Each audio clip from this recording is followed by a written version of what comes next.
आज हम आप लोगों के लिए पंचतंत्र की कहानियों में से एक आलसी गधे की कहानी लेकर आए हैं। तो चलिए शुरू करते हैं।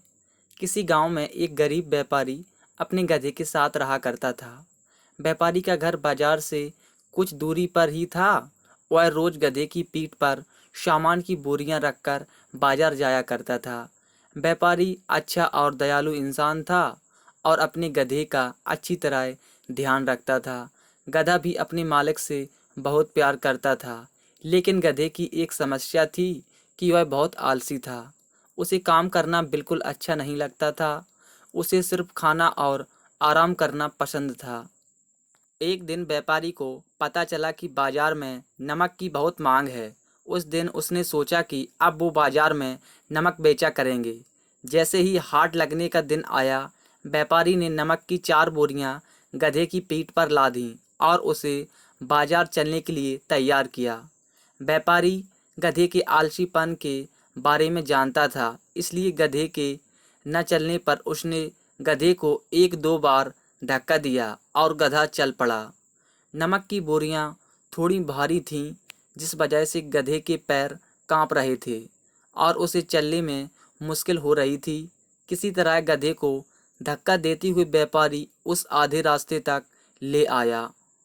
व्यापारी के घर और बाजार के बीच एक नदी पड़ती थी, जिसे पुल की मदद से पार करना पड़ता था।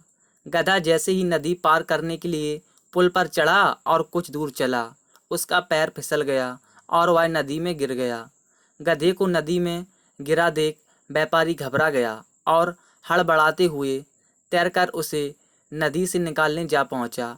व्यापारी ने किसी तरह अपने गधे को नदी से बाहर निकाला। जब गधा नदी से बाहर आया तो उसने देखा कि उसकी पीठ पर लदी बोरियां हल्की हो गई हैं। सारा नमक पानी में घुल गया था और व्यापारी को आधे रास्ते से ही वापस घर लौटना पड़ा।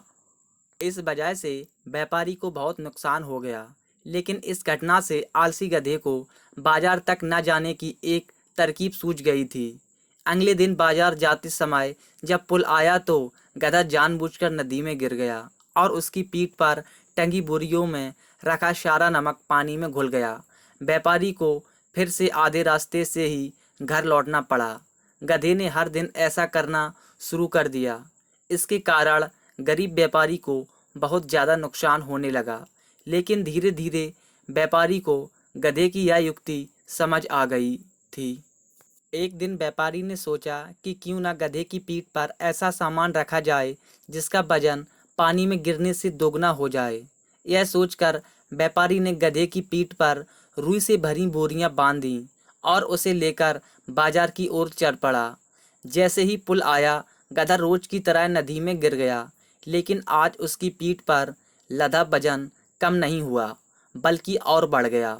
गधा इस बात को समझ नहीं पाया। ऐसे अगले 2 से 3 तक होता रहा। व्यापारी गधे की पीठ पर रुई से भरी बोरी बांध देता है और पानी में गिरते ही उसका वजन दोगुना हो जाता। आखिरकार गधे ने हार मान ली। गधे को अब सबक मिल चुका था। चौथे दिन जब व्यापारी और गधा बाजार के लिए निकले तो गधे ने चुपचाप पुल पार कर लिया। उस दिन के बाद से गधे ने कभी भी काम करने में आलस नहीं दिखाया और व्यापारी के सारे नुकसान की धीरे धीरे भरपाई हो गई। इस कहानी से हमें सीख यह मिलती है कि अपने कर्तव्य का पालन करने में कभी भी आलस नहीं दिखाना चाहिए। साथ ही व्यापारी की तरह सही समझ और सूझबूझ से किसी भी काम को आसानी से किया जा सकता है।